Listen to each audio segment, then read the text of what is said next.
Airlines are quietly rewriting the travel rulebook, and if you're 65 or older, the biggest shift in your flying experience is happening right now as we move into late 2025 and 2026. Most people have no idea these changes exist.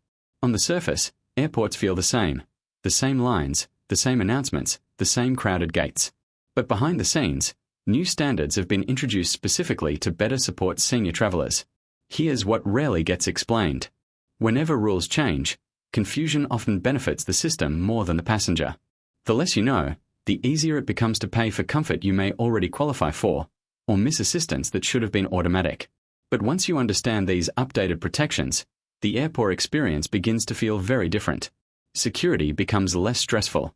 Boarding becomes calmer. Seating gets more manageable. Mobility support becomes more consistent. And you travel with a level of confidence many seniors never realize they've earned. Welcome to Before You Fly. Today we are walking through the hidden airport playbook for late 2025 and 2026, including simple phrases that can unlock real benefits the moment you step into the terminal. For many seniors, security screening feels like the most overwhelming part of flying. Trays moving quickly, medical items exposed, and personal explanations happening in public. Updated screening guidance gives clearer protections for travelers carrying medical equipment like CPAP devices, insulin supplies, heart medication, or liquid nutrition. Frontline procedures don't always change overnight, so calm communication matters. Simply saying, "These are medical items. I'd like medical screening, please," signals officers to follow appropriate handling procedures and helps preserve your privacy. Boarding can feel rushed and chaotic, especially when standing for long periods is uncomfortable. Accessibility standards increasingly recognize that mobility limitations aren't always visible. If balance, joint pain, or fatigue makes boarding stressful, you can request assisted boarding. A simple, respectful request, "May I request assisted boarding for mobility?" allows you to board earlier and settle safely without the crowd surge.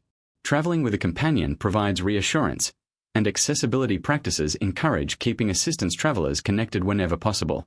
If you're receiving boarding or mobility help, let staff know, "We are traveling together. Can we board as an assistance pair?" This reduces confusion and keeps your support person with you throughout the process. Mobility assistance works best when expectations are clear. If you need wheelchair or escort support, say, "I need continuous mobility support to the aircraft." Clear wording helps staff coordinate smoother transitions through checkpoints instead of leaving you unsure about what happens next. Comfort becomes safety when mobility is involved. If you need easier aisle access, additional space to move, or seating that supports circulation, speak directly, "I need seating that supports mobility." Agents are trained to review accessibility seating needs when available, and respectful communication keeps the focus on safety and comfort. Many medications are sensitive to heat or handling, and planning ahead protects your health. When boarding, simply say, "I'm traveling with temperature-sensitive medication. What's the best storage option?"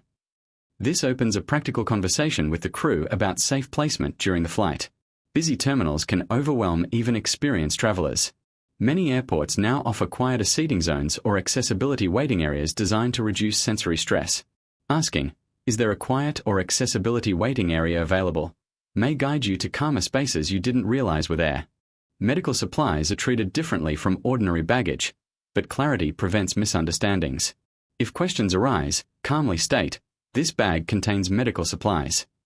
Direct identification helps avoid unnecessary repacking or delays. Airline systems track assistance needs through internal service notes. Confirming these ensures your requests follow you throughout your journey. At check-in, say, "Can you confirm my assistance note is active?" That quick check keeps your needs visible at every stage. Medical or mobility equipment should remain accessible whenever possible. If someone suggests separating essential items, respond calmly, "This equipment is medically necessary. I need it with me." Clear communication prioritizes safety without confrontation. Policies vary, but customer service teams often review situations involving senior travelers. When discussing fees or changes, a simple question, "Are there any accommodations or waivers available?" invites solutions you might otherwise miss. And never underestimate the power of respectful human conversation. Airline staff still have discretion to help when circumstances allow. Saying, "If there's any flexibility, I'd appreciate your help," communicates a genuine need rather than entitlement, and tone often determines the outcome. Air travel is evolving, and many of these updates exist to support comfort, dignity, and safety for older passengers. Understanding how to communicate your needs transforms airports from stressful spaces into manageable ones. These aren't favors. They're part of a system designed to work for you when you speak clearly and confidently. So on your next trip, remember, you're not asking for special treatment. You're traveling informed. Before we wrap up, what's the most unexpected upgrade or helpful moment you've experienced while flying? Share it. Your story might appear in a future episode of Before You Fly. Safe travels, and we'll see you on the next journey.